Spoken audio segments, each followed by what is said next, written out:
Switch case. तो पहले switch case को समझ लेते हैं, स्विच केस काम कैसे करता है।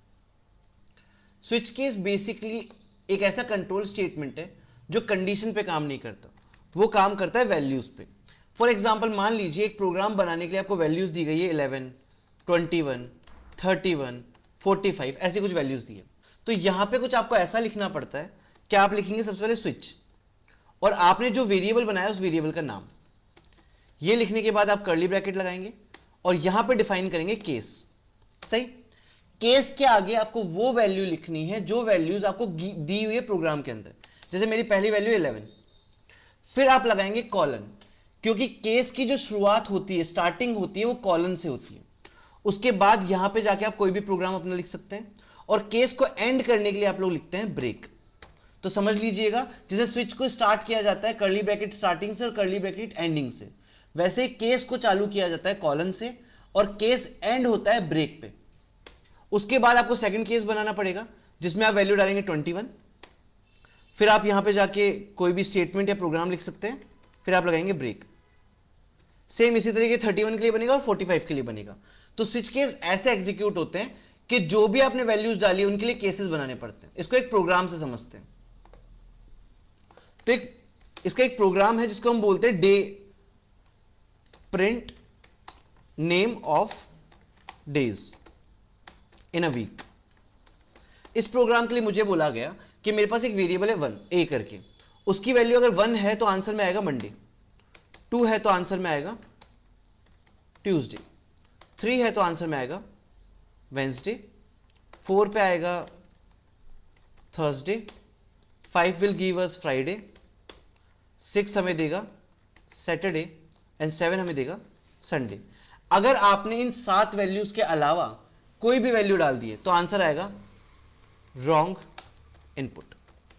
चलो इस प्रोग्राम को एग्जीक्यूट करके देखते हैं। तो सबसे पहले जाके हम सब कुछ सिमिलर रखने वाले हैं। हम यहां से ये हटा देते हैं और प्रोग्राम का नाम हटा देते हैं। अब हम जाके यहां लिखेंगे स्विच। मैंने बताया था स्विच के ब्रैकेट में क्या आएगा, वेरिएबल का नाम, ये हमने डाल दिया। फिर हमने कर्ली ब्रैकेट लगाया, हमने लिखा केस और देखते हैं केस की वैल्यूज क्या प्रोवाइडेड है। केस की वैल्यू 1 से लेकर 7 तक, तो हम ये बनाने वाले हैं। केस 1 सबसे पहले लगाएंगे कॉलन, हो गया स्टार्ट, एंड प्रिंट करवा देंगे यहां पे मंडे। केस को एंड करने के लिए हम लोग लगाएंगे ब्रेक।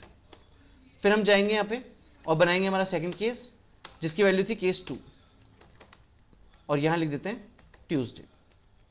इसके बाद यहां लगाएंगे ब्रेक एंड सो ऑन। हम इसको कॉपी पेस्ट कर देते हैं, तो ये केस 2 हो गया। इसके बाद हो जाएगा case 3, case 4, 5, 6 and 7। So values change करते हैं फटाफट। यहां कर देते हैं 3, इसको कर देते हैं वेंसडे, केस 4 थर्सडे, 5 पे आ जाएगा फ्राइडे, 6 पे हम लिख देंगे सैटरडे एंड 7 पे जाके लिख देंगे संडे।